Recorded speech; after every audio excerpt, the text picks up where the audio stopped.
Yes, indeed so. Yes, well, Mr. Rufani, the Iranian official, is here right now, though.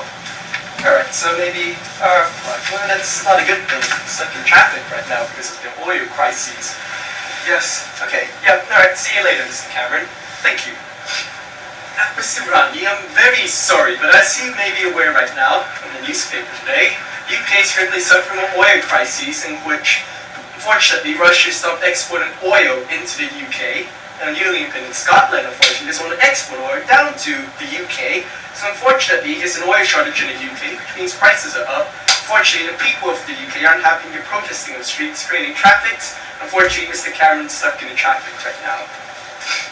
Well, that's too bad. Had your government lifted sanctions from Iran, you will have Iranian oil and at cheaper price. Well, actually, in the UK here, we actually don't really want cheap oil because we still care about the environment, like the blue skies of the English countryside. Look at London, it's nice, unpolluted, beautiful cities.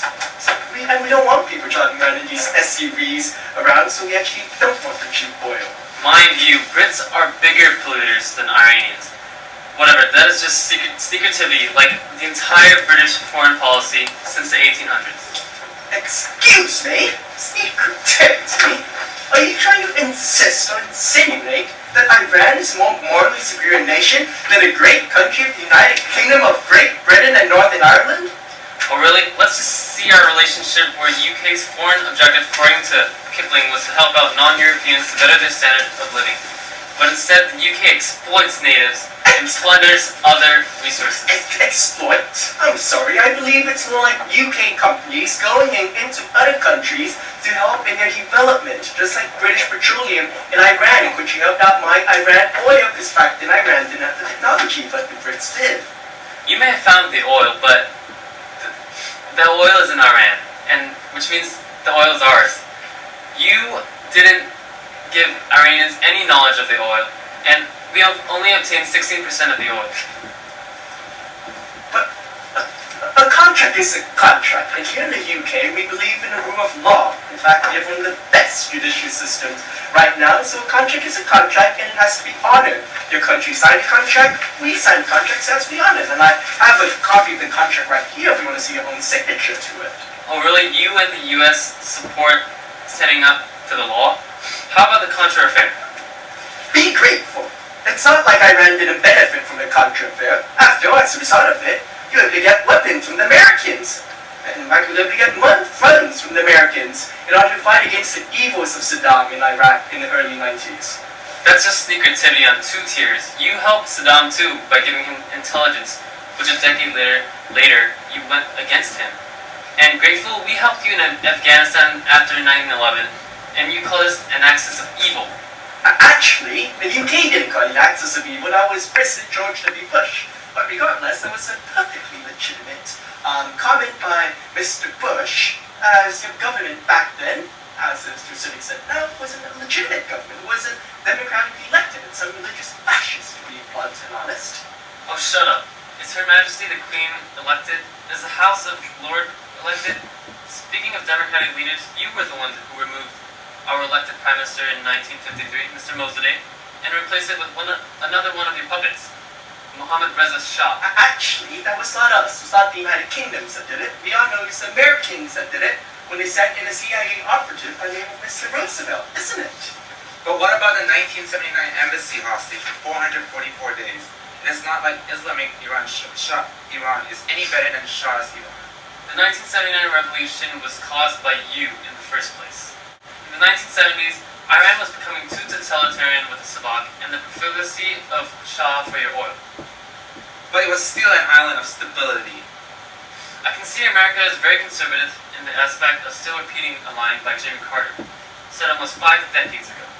Why not be more conservative on other matters, like how women dress? Regardless, what caused the revolution was when religion came into close to the state, with students protesting along religious lines. Black Friday was perfectly legitimate, as that was the people's will to have Mr. Comedy.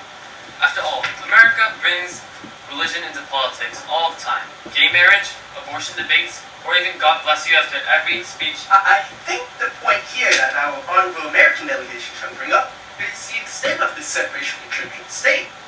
In your case, it's a very Um, yes, since it's this unforgiving strand of Islam that's ruling Iranian society today, as you can see the unforgiving strand of Sharia law that's dictating how people live, we have the guardianship of the jurist that's making Iran into theocracy. I think it is this unforgiving strand that's pervading Iranian society, and this religious strand doesn't pervade American society. Indeed, and a religious fanaticism emerged in your society enforced by the besieged military. During the last Shah, Iran was on the track to hard modernity and westernization, but with the rise of the supreme leader from Iran took a step back. Who's to say an Americanized society is superior to an Islamic society?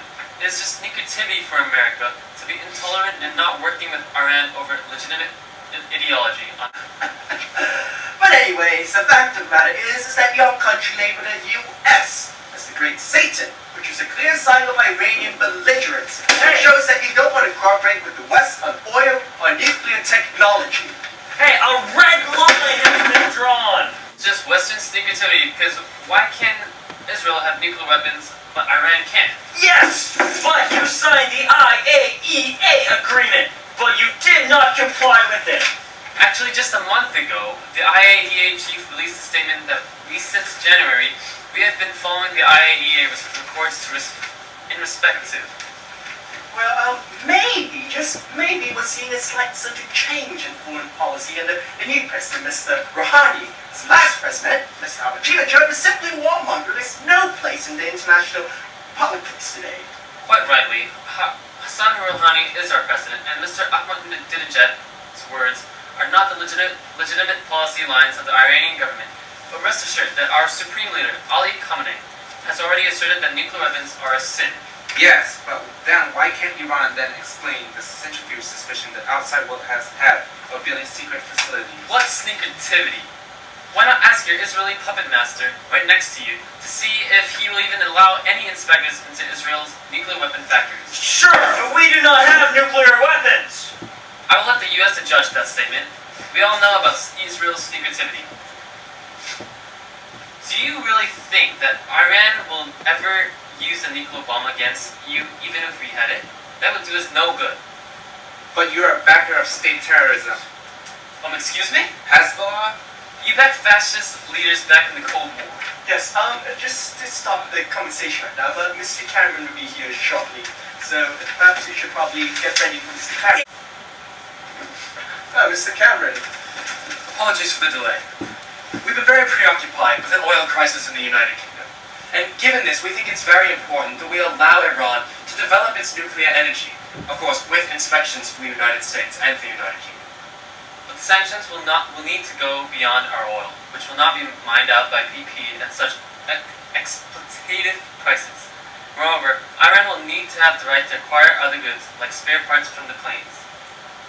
Of course, we'll try and convince our EU allies so they will be in full support of lifting sanctions. After all, they don't want to be held hostage by Russia ever again. Yes, I am in full support of diplomacy and Iran's peaceful use of nuclear technology that would not compromise the safety of other nations or any other actions that is considered prohibited by President Obama. Objection! All options should be on the table, including military strike. All options are on the table, but diplomacy through trade is the only reliable way to ensure true progress will be made. A strike will do no good, and if both countries are reaping economic benefits, there will be no wars to begin with. Support the people of Palestine, and then we will talk about your safety. What's secretivity? I was your Arthur Balfour that created the mess in Israel today. We'll discuss the Palestine question some other time. Now, let's brief the press on a landmark agreement, where we will lift sanctions, and sanctions will only be re-implemented if Iran fails to comply with the IAEA framework and refuses to work cooperatively with the UK and the US. Deal.